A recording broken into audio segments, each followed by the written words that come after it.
I'm Todd Ryan. Time for another Meet the Candidate segment here on Cool FM Live from our studios here in Sierra Vista, Arizona. The lady right in front of us right now is Patsy Nyberg. She's candidate for Cochise County Supervisor District 3. We want to let folks know that this video is paid for by Patsy Nyberg for Supervisor District 3 because, Patsy, you want to let folks know more about who the heck you are, don't you? Yes, Todd, and thanks for having me today. It's real nice to meet you. Let's talk a little about first where I live. It's a very different area than Sierra Vista. We live, our district is really large. We're separated by two mountain ranges. So where I live is way over in the Wilcox Basin area. And today I brought you some products. Yeah, I see that. Yeah, that I'd like to show you. I hope you're a wine drinker. We are wine country, and Zarpara is one of my favorites. It's on the Kansas settlement area of the district. And I also brought you your favorite pistachios. Pistachios. I'm a big pistachio fan, by the way. And they're really good for you. So those are from Cochise Grove. So these are grown by folks that actually live in our area. They're family farmers, and I truly support our family farmers. Our agriculture, Wilcox is a big agriculture area. Yeah. And ranching. So I'm a big supporter of that industry, and I promote their products, as you can see. I hope you enjoy them. Yeah, have you lived in Cochise County and in the Wilcox area for very long, or? So I wasn't as lucky as some. I was not born in Cochise County. Interesting story. So my mom was an immigrant. Her family moved before the war. They're from the Ukraine, actually. And my dad's family was East Coast. They met at University of Michigan. So I guess I'm a first generation Ukrainian. And I get that hardworking part of me, probably from my mom's side. My grandfather was a businessman. And both my parents became teachers, which I went into teaching. And that's how I ended up moving to Cochise County. My husband grew up in Cave Creek, just north of Phoenix, and we moved here about 16 years ago. We would come down on vacation, and we loved the area. Every year our vacation got a day longer, and we just started venturing out, going to different areas, kind of looking for our next home. And when the building trade, he's a carpenter by trade. And when that industry kind of, 2008, 2009, that fell through, we just decided to make a move. And so we decided to, try it for a year. And so we bought a little shack, we call it. It was a shack on Craigslist, of all things, if you can imagine. And that's over on the other side of the Dragoons. We've turned it into our dream house. We love it. We'll probably die there on that property and be buried there, because you can still do that in Cochise County. But yeah, and I've taught around the county. I've taught in 6 different school districts. I was at first a CTE, Teacher Career and Technical Ed, which we have an amazing career and technical ed in the county that pairs with Cochise College, gives high school students experience in different industries. And I was the CT director at Bisbee High School for a short time before moving into elementary school. So I retired from that job, which is just a wonderful period in my life, about 3 years ago. I went into real estate kind of before that. I've been in real estate about 5 years. So that was kind of my retirement plan type of thing. And I'm really enjoying that. I've built that business up significantly. I work for a brokerage in Tucson, Realty One Group Integrity, and I'm currently the 7th realtor in the company, and that's all of Tucson, about 150 agents in our brokerage. So that's something I'm pretty proud of. And then this came along, and I got the call to do this, so here I am. And that was my next question. Why did you decide to run for Board of Supervisors? Yeah, that's interesting. All my friends had the same question of me. Why are you doing this? You're retired. You know, I think when you get a call to service, I've always been in service jobs, and a lot of experiences I had as a teacher. You know, being a diplomat with children and parents and administrators, paperwork. You know, there's a lot of paperwork. There's a lot of confidential paperwork. We're good communicators. Good teachers are, and we love people, and so those skills transferred really well to my real estate career. And real estate brokers love ex-teachers because they know they're on time, they're very communicative. I answer my phone, I have 2 phones, and just that communication skill is really important. And then just looking at all of the qualifications necessary for a supervisor, I thought, well, this is something quite interesting. I never really dove into it much before, but it's a very important position. Supervisors really are, you know, they create policy for the county. And we've got a lot of issues right now that we need to look at really closer and find solutions for. My background in education was in fine art. My degree was in fine art, and a lot of people would say that has no bearing on anything really. But interesting enough, my fine art degree has become useful in every job I've ever had. When you study art, you have a different way. You're actually studying how to look at the world. And you see things that a lot of people just don't maybe catch. You become a creative thinker. You learn how to think outside the box and find solutions to things that other people just might not see. So I think it's been very useful in all my careers. I think it's going to be very helpful when I'm supervisor. And yeah, so that's kind of how that got started. And then just looking at the other candidates, that's been a long journey because it started out with 5 Republicans. This is the biggest field of county supervisor election in the history of the county, I believe. 5 initial Republicans, and there's 1 Democrat. So that field had to go through the primary. I jumped into the race after I spoke with a few people and decided, yeah, this is something that I would really love to do, that really was a match for, you know, my personality, my love of people, my love of this county. And then after, there was 1 other independent that joined the race, I believe in December. So just looking at that field, I really didn't feel there was one person that gave me confidence to vote for. So that was another reason. The third reason is I had a bunch of people approach me and say, this is something we think you'd be good at. And that was kind of a surprise because I had already been thinking of it. So I took everyone's advice. Not everyone, because free friends said don't do this, but I love a challenge and I'm really up for the challenge. What will be your top priorities in your mind on the Board of Supervisors for Cochise County? So there's priorities. So excuse me. So the first priority of any supervisor is to make sure those initial needs are met, which are public safety, the hospitals, our emergency services, and our schools. So those are things that we must plan for in our budget. That is really the job of the supervisor, to make sure that the citizens are provided those fundamental needs.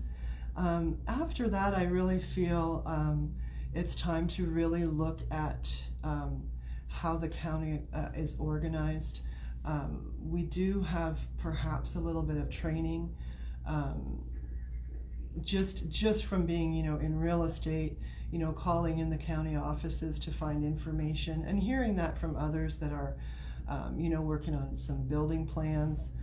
just getting mixed messages from, getting two different people answering phones and getting two different messages. So, just maybe a reorganization as a teacher. Teachers have training every year. We have mandatory training, and we have professional development. So those are things I think are really important. Perhaps an upgrade of the county websites. Some of the information it's really difficult to find for most people.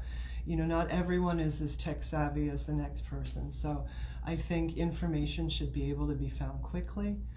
I believe that our county government needs a bit more transparency as far as what's going on. I know, like for example, yesterday I was at the comprehensive plan meeting, which was a great meeting. It was informative. They're necessary. They must have these meetings before they adopt the comprehensive plan. Basically what this is, they're planning, I'm going to segue a minute here, but they're planning for the next decade in the county. And they need public input. They must have public input for this. So this meeting was called on Monday. And I know, Todd, we had to change our schedule yesterday because I found out about this yesterday. So maybe just a little bit more communication, better communication, more transparency, and then accountability. Everyone makes mistakes, everybody does. Just be accountable, and it's easy. It's okay to say, hey, I don't know the answer to that. Let me find out for you, instead of, giving misinformation that I've heard about that from people buying land and things. So another thing I think, as far as priorities, I think over everything, our groundwater it must be paramount in any decision making moving forward with any type of development. And I know, according to the planning and zoning, the planning and zoning director, there have been industries that have requested to come to the county that they've flat out just not even responded to, he said last night, because the water use would be too much, too taxing on our aquifers. We have a real crisis in our water basin, in the Wilcox Basin right now, and that needs to be looked at seriously. And I was a bit worried about this at our water forum. It didn't feel to me that the other candidates understood the gravity. I could be wrong, maybe they just didn't express that at the meeting, but it just didn't feel that they understood the gravity of the situation over there. And I believe that I'm the only candidate that lives on that side. So I think that's really something to look at for people that haven't voted yet. How would you govern on the board should you get elected to Board of Supervisors in Cochise County? I would govern the same way, I would think, as that I run my business, my real estate business, and the way I ran my classroom. I was a very pretty strict teacher. I raised the language scores. I raised the reading scores of failing schools, bringing them up a letter grade, just by having a really engaging curriculum, and pushing the children to pushing the bar up, and I think that's really important. And in my real estate job, I push myself. It's a lot of work, and I do it with honesty and integrity. And my business is very organic. My real estate business, people come to me. I don't solicit. I don't call. People come to me from word of mouth. That's kind of how my campaign has been. So I intend to run my office in a similar way, with honesty and transparency. And we need transparency. We need a supervisor who is honest with the constituents and informative and gives them the information that they need.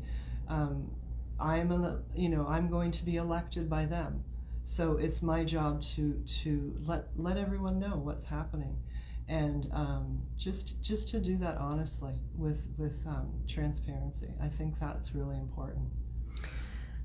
Any final thoughts here as we wrap up the interview here with you today? The vote is coming up on November 5th. It's not too far away. What do you say as you look into the camera and talk to the voters of Cochise County? This is for District 3. Yes, District right. 3. So District 3, we live in an amazing place. I believe it's a really large district, and I'm not really sure the way our districts are broken up. On the other side of the Dragoons, where I live, typically that's where our supervisor, not typically, but almost every supervisor has been from that area, either in ranching or in agriculture, which makes sense because we're an agriculture area. I believe I have support. I support that industry wholeheartedly, but I also have a vision for our future. We live in one of the most beautiful natural places in the world, which is kind of a secret. The people that live there don't really want others to know, but for future growth, we really have to look at what's happening in Arizona as a state, and our future is in technology and in tourism. Arizona made our visitors to Arizona last year spent over $27 billion, and is the first year last year we had over $4 billion in tax dollars from tourism. So I believe we need to be promoting that more, and to be able to have some of those tax dollars come into our area. We can look at doing things about infrastructure, working on those roads, so that becomes easier for travel, making it a lot easier for businesses. Let's support our businesses. Let's support our small businesses in our different areas by making it easier to do business. A couple of restaurants in my town have been put on hold for several months while they're still paying the rent to get their start up. So we need to look at streamlining permitting for businesses and getting them some help with doing business. Perhaps Airbnbs, making those restrictions a little bit less, just to be able to I have vision for that industry. We have Cochise Stronghold, some of the greatest climbing in the world, really. There's books written about Stronghold, rock climbing. Chiricahua is a natural wonder. We've got Ramsey Canyon, we've got San Pedro Conservation Area, miles and miles of hiking, and we really need to, I think, promoting that a lot more, and we are, but I think we can really push that in multiple ways. So I have a vision for that. I love this county. I want to sustain our natural beauty, and so we can give that to our grandchildren and keep the beautiful area that we have. So think about me. I'm an independent, I'm conservative, but I'm very well balanced. I love our area very much and want it preserved for future generations. So November 5th, I know a lot of you have already voted, and that's great. Mail-ins and in person, that's wonderful. I choose with my husband. We go to the polls every year. That's not every year, but every election. It's our ritual. So I hope that you get out and think about me. It's Patsy Nyberg, and I look forward to speaking with you. And thank you so much for your support. Patsy, thanks for joining us today here on Cool FM Live. Thanks, Todd. Appreciate it.